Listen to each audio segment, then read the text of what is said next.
কাকা আসসালামু আলাইকুম। আসসালাম। কি বলে? কাকা ওই একটু বিপদে পড়ে আপনার কাছে আসলাম কাকা। ওই একটু লাভের উপর কিছু টাকা লাগতো ঈদে। আস্তাগফিরুল্লাহ, এটা রোজা রমজানের দিন তুমি এগুলো কি করলো? বাদ দিছি তো। না আপনি সুদ কি মুদ আর বাদ। সুদ না না খান না? না না না, ওগুলো বাদ বাবা, এগুলো বাদ, একদম ত্যাগ করে দিছি।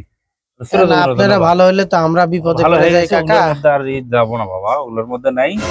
ওগুলো টাকা আহ, পয়সা, ওই সুদ মুদের মধ্যে ওগুলো নাই, বুঝো না? রোজা রমজানের দিন এগুলো মানে রোজার পর করবেন নাকি? সে পরে দেখা যাবে, কিন্তু এখন আপাতত ওগুলো হচ্ছে না বাবা। আচ্ছা কাকা, ওই কইছিলাম কি তাহলে লাভ লাভ যেহেতু বাদই, তাহলে আপনি আমাকে ওই 5,000 টাকা ধার দেন কাকা, একটু ঈদে লাগবে কাকা।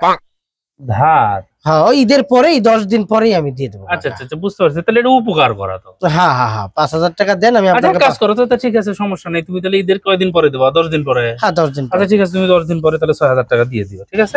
কাকা আমি 5,000 টাকা ধার নেবো ওরে আপনার বাবা, কাছে। ওই তো 6,000 টাকা তুমি দিয়ে দিও। হ্যাঁ। কাকা আমি 5,000 নিচ্ছি আপনার। ওরে বাবা, তুমি তো আমার থেকে 5,000ই নিবা, হ্যাঁ তাহলে 5,000 দিয়ে তোমার উপকার করলাম না? হ্যাঁ হ্যাঁ হ্যাঁ। তুমি আমাকে 6,000 দিয়ে 1,000 বেশি দিয়ে একটা উপকার করবা।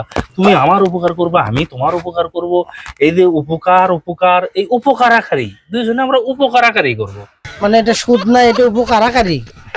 রে বাবা, এটা শুধু কিসের জন্য? এটা হচ্ছে উপকারাকারী। মানে বুঝছি আমি 5 দিলাম, তুমি 6 দিলে, কাকা, এর মধ্যে সুদ বুঝছি কিছু বুঝছি না। সুদ